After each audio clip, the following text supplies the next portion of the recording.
I'm Francesca Maxime. And I'm Matt McClure. And this is Currents. For a group of locals, learning to speak English is their key to success. You need to use pictures. You need to act. You need to show. Meet the diocese's newest Monsignors. And no, it's not Cinco de Mayo. It's a feast of a different kind.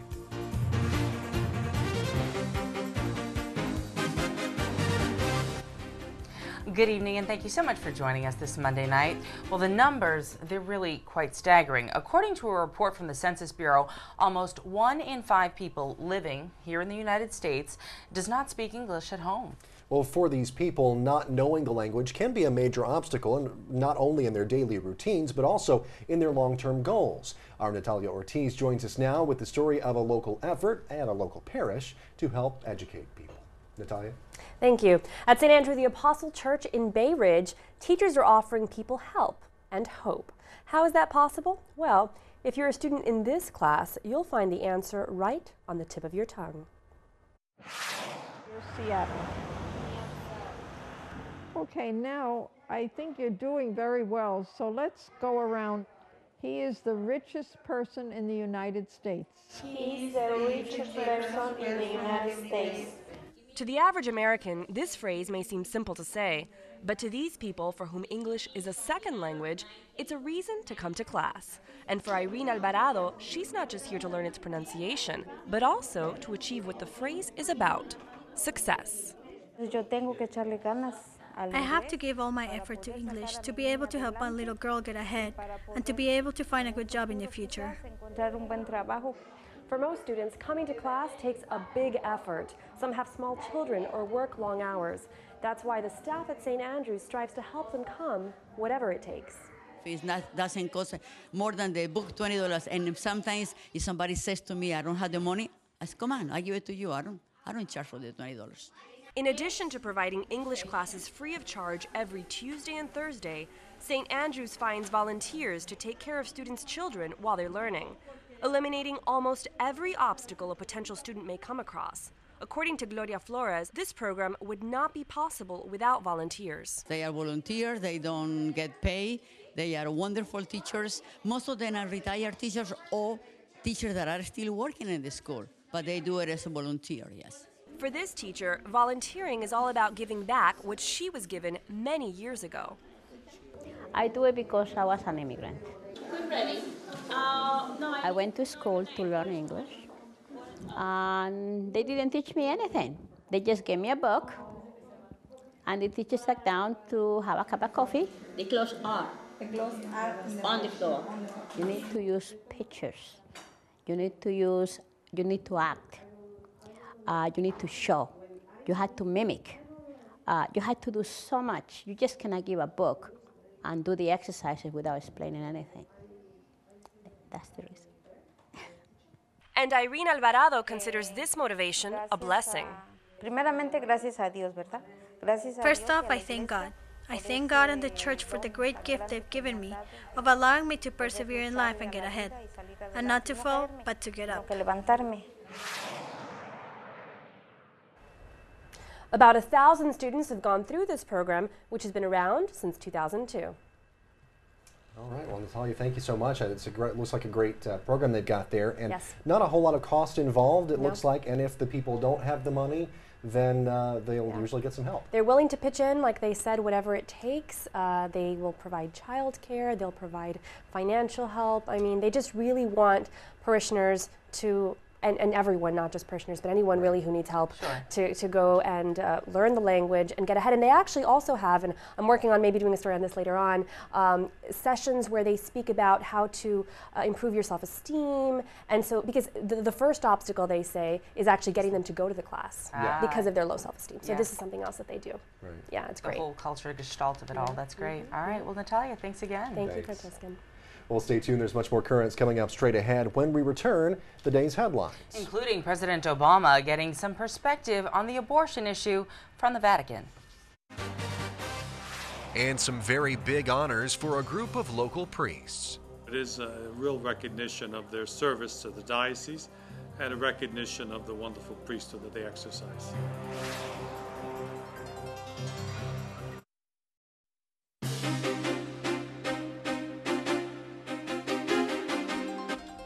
Welcome back to Currents. I'm Matt McClure. And I'm Francesca Maxime. Coming up just a bit later, mariachis in a place that you probably wouldn't expect. But first, let's have a look at today's headlines.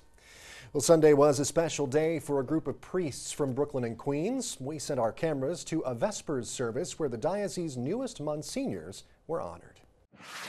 We're here today to confer papal honors upon 8 priests of the diocese who deserve this honor because they work so hard and have special talents and gifts they use for the good of the diocese. Among that list, I'd like to read it, Monsignor John Bracken, who is a promontory apostolic. It's the highest level of Monsignor that can be bestowed on a priest. He already is a prelate of honor, and this is the final honor that can be given as a Monsignor. It is a wonderful recognition of his many years as the Vicar General for Temporalities, and before that as Temporalities Vicar. The other men who have been honored, Monsignor Aguja, Monsignor Ferrari, Monsignor Gigantiello, Monsignor Harrington, Monsignor Hernandez, Monsignor Jervis, and Monsignor Vicari, all for special reasons, all because they've given themselves in a double way in many ways. Many of them hold more than one job. So it is a real recognition of their service to the diocese and a recognition of the wonderful priesthood that they exercise. Well, it certainly came to me as a surprise. I don't think that a priest can truly earn a title. Nevertheless, the bishop felt somehow that I was deserving of the title, and especially for my work in promoting the cause of Father Bernard J. Quinn, priest of the Brooklyn Diocese, who's a candidate for canonization.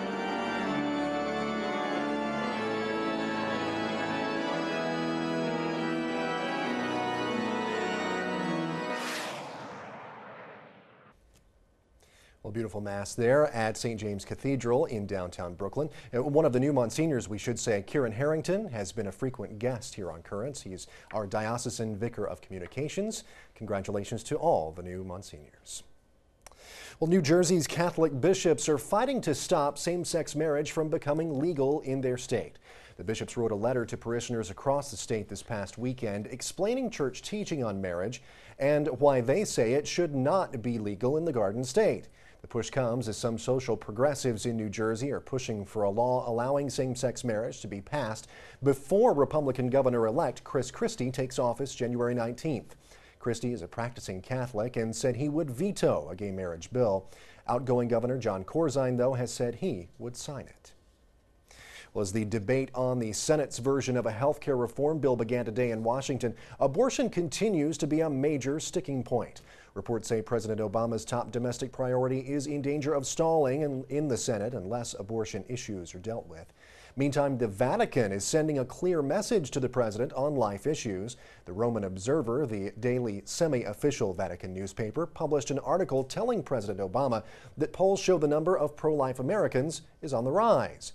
The article mentioned the Manhattan Declaration, a document written by U.S. Christian leaders promoting life, marriage, family, and religious freedom. It says that declaration's 200,000 signatures can't be ignored. The Bishop of Limerick, Ireland, says it will be up to the priests and people of his diocese to decide whether he should step down. Calls for Bishop Donald Murray to resign come after a government report last week that the church in Ireland deliberately covered up abuse by 46 priests. Bishop Murray told an Irish newspaper that he has learned lessons. He added that he never ignored a charge of sex abuse and never tried to cover up any allegations. An Iraqi archbishop says Muslims in his country are trying to erase the cultural heritage of Christians there. The Archbishop of Mosul told the Vatican's newspaper that Islamic groups, quote, want to destabilize the atmosphere of trust in our country, end quote. He says this effort must be opposed with strength and with prayer. And his comments come after last week's attacks that destroyed a church and damaged a convent in Iraq. Back in the U.S., as the season of Advent begins, the Bishops' Conference has set up a special website. The site has suggestions for daily prayer, reading, reflection, and action. Visitors to the site can print out a special calendar in English and in Spanish. The calendars include a suggested family activity for each day of the Advent season. Kind of neat. Yeah, which I doubt is a trip to Toys R Us or McDonald's. Exactly. Probably not on the list. No. Stay tuned. There's more Currents coming up straight ahead. Coming up, in an important time of year for seniors, we'll get some answers on Medicare questions. What kind of benefits? Is it physician visits? Are they do you have to get pre-authorization?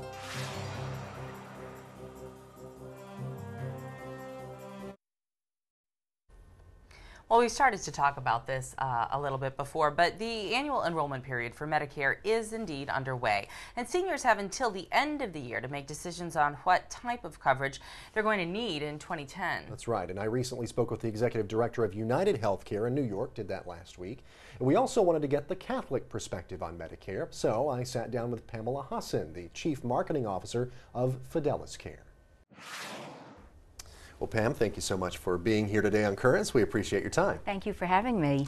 Well, to start off with, I mean, we're in this sort of open season for Medicare, yes, I guess. Exactly. It can be a kind of a confusing time. Now, Fidelis, of course, is the Catholic healthcare plan for New York, serving, I believe, 49 counties in the state. Yes, exactly. And tell me a little bit about what makes Fidelis different from other insurance companies. Okay, sure.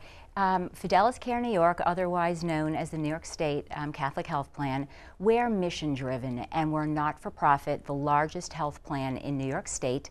We have over 550,000 members. We have multiple products. We have, for really people who are in need of health care, Medicaid, Child Health Plus, Family Health Plus, Medicare for seniors, for low-income seniors, a dual program. So really for all members of the family. And because of our faith-based background, we're really mission-driven, working in the community, partnering with community-based doctors, in addition to the large hospitals and medical centers. So it's a nice mix. Right. Okay. Well, very good. Now, do you provide insurance for a lot of parishes or maybe churches and things like that as well? We do work with a number of churches throughout New York State because we're in New York City, Long Island, Westchester, all the way up to Buffalo. Yeah. We cover many counties in New York. We do work with a lot of the parishes, the different churches and different community-based organizations, food pantries that may be affiliated with the parishes. So really a lot of different community-based organizations. Okay, great. Now what sets those organizations apart as far as their insurance needs? I know that there might be a lot of different insurance needs for folks who maybe work in parishes, the parish secretaries and things like that. Exactly. I think what sets Fidelis apart is we really look at getting the best benefit and its low cost, and particularly around Medicare right now because it is open enrollment. And Medicare, people are eligible not only if they're over 65, but if they have a disability, they could be under 65. Basically, it's zero monthly premium, low co-insurance for primary care, specialty hospital stays, and extra benefits like vision, dental. So I think we really pride ourselves on trying to offer the best programs at the lowest cost, and that's for all members of the family, but particularly now because of open enrollment, the Medicare products really are favorable compared to some of the competitors. Yeah, and for a lot of folks who are, of course, as you said, 65 or older, and some who are not, Medicare is top of mind right now. Yes. Folks might be looking into changing the way that they receive benefits or changing some of those benefits. Spell it out for us. I guess it's A, B, C, and D. It is. Right? It's actually the ABCs of Medicare. Part A is inpatient hospital coverage. Part B is outpatient physician visits, and people generally pay a monthly fee. It could range up to about $100. And then Part C is a Medicare Advantage plan, such as Fidelis Care. Part D is prescription coverage. And there are certain times that it's best to join, and open enrollment November 15th to December 31st is the most flexibility in allowing people to join a plan or switch. Yeah, okay. So how might folks go about determining which plan is right for me? I think there's a number of things to look at. Certainly the benefit package. What kind of benefits? Is it physician visits? Do you have to get pre-authorization? Could you self-refer?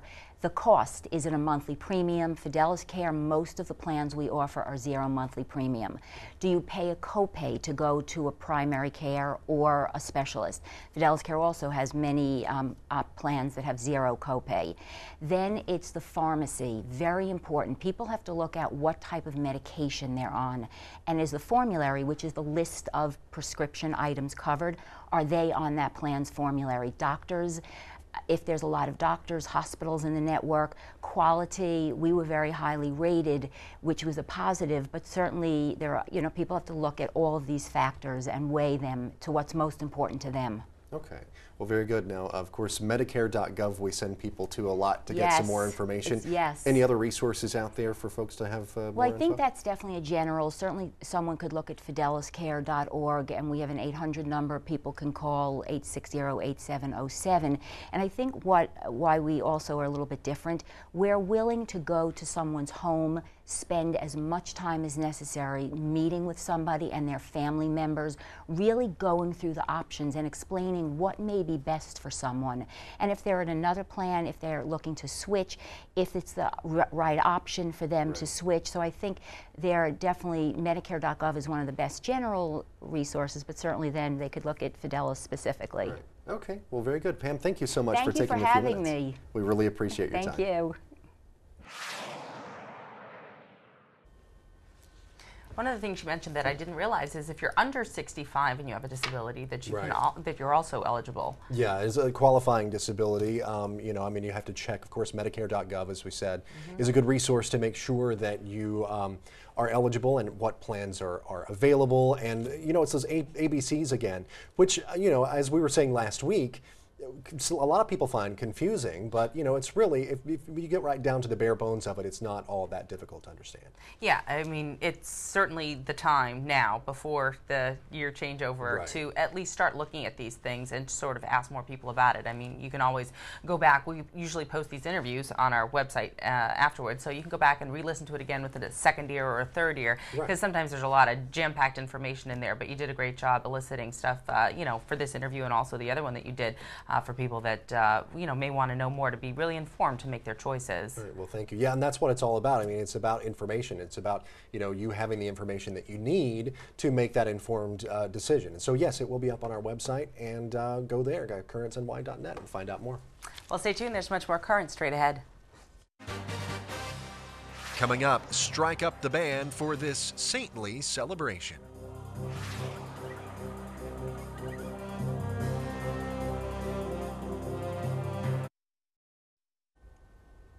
Well, earlier on in the show, we visited a class at a local parish that's teaching people, many of them Hispanic, to speak English. But tonight we also wanted to take you to a celebration of Hispanic culture at another Brooklyn church. And this celebration featured a mariachi band. Mariachi. As I roll my R's, anyway. That was sort of an Italian way of saying it, mariachi. All right, anyway, go ahead. Anyway, well, it was the feast of Saint Cecilia, who is the patron saint of music. At the Basilica of Our Lady of Perpetual Help in Sunset Park, Brooklyn, last week was the site of a special mass and mariachi concert.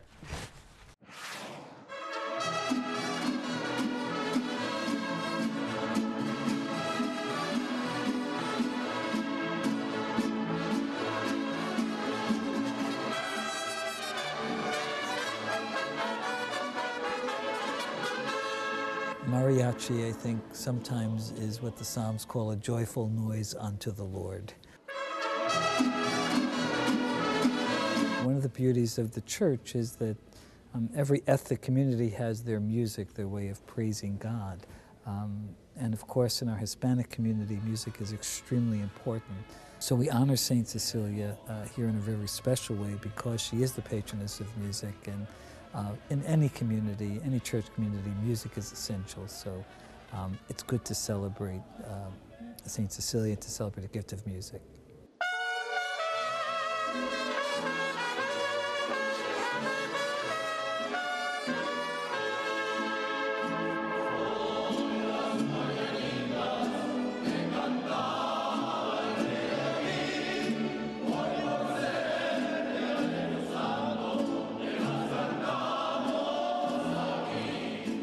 Unir We try to bring mariachis from all over New York, the United States, and different parts of the world. It's nice, you know, because, you know, you're working, but at the same time you're connecting with Dios, with Jesus Christ, you know, with the whole Catholic Church, you know.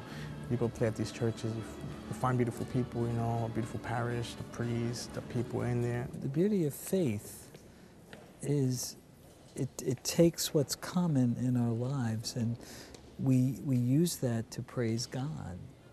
Mariachi is something which is so integral in Mexican culture, and people take this part of their lives which they love and use it to glorify God, as those who have a deep love for classical music throughout the centuries have used that as ways of praising God.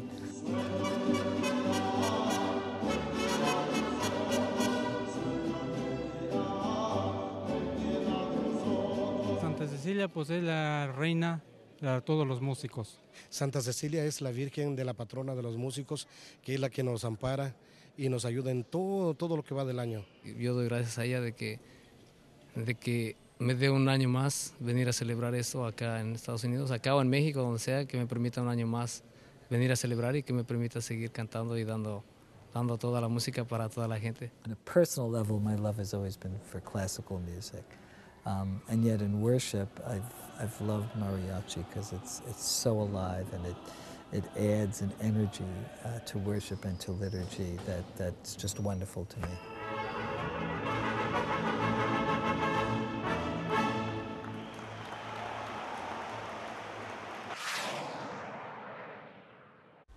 I wore the right blouse for this today. Olé! I know. Olé!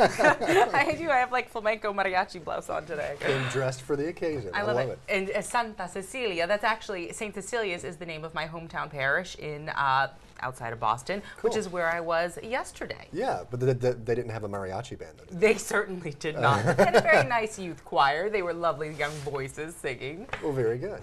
That's awesome. So you went home to Boston for the holiday. I did, and every year we celebrate a mass on behalf of my grandparents who are deceased, and then we have a family gathering and brunch afterwards at my house. And we always cook things that my mom, that my grandparents used to make. So my mom and I cooked things like, you know, it's so bizarre, but like meatloaf and like pork and beans with ginger snaps. I know that sounds bizarre, but these are things my grandmother used to make. It was the Depression. I don't know. Well, you know, you do what you can with what you got. Yep. And it may not be like, you know, the traditional Thanksgiving feast. No. But it's pretty cool. It was the brunch on that for the mass on Sunday. And the other thing we did is we watched nice videos of them and got together as a family and, you know, sort of prayed to remember them and went to the cemetery and stuff. So yeah, it's a nice tradition that we do. That's really neat, and it's nice that it can be close to the holiday as well. So you're spending time with family anyway. So, you know, it just kind of extends the celebration. Well, you got to bring the folks that have gone beyond back with you. That's right. You Absolutely. know? Well, that's it for this edition of Currents. Now, tomorrow, we'll take you to a prayer service that's become very common at this time of year, a gathering of people of many faiths. We have that and more tomorrow on Currents, and until then, you can always catch us online. The address there is currentsny.net. And you can also follow us on Facebook. Become our fan. Just go to facebook.com/currentsny. Now, as we already told you, the Advent season began yesterday. It is upon us once again. And just as is done in church every Sunday, we'll be lighting our own Advent wreath every Monday right here on Currents. It's so nice, and it is, of course, in anticipation of the birth of Christ, the celebration of Christmas. And I think sometimes we forget about that. But in church yesterday, you know, everybody was talking about that being so important, as opposed to just the shopping season. And so the wreath is obviously just a way to keep that in mind with that lit candle. Right, the anticipation and the preparation for the birth of Christ. That's what it's all about. So follow it along with us right here on Currents. All right, well, for all of us here at Currents, I'm Francesca Maxime. And I'm Matt McClure. Thank you so much for watching. Have a great night.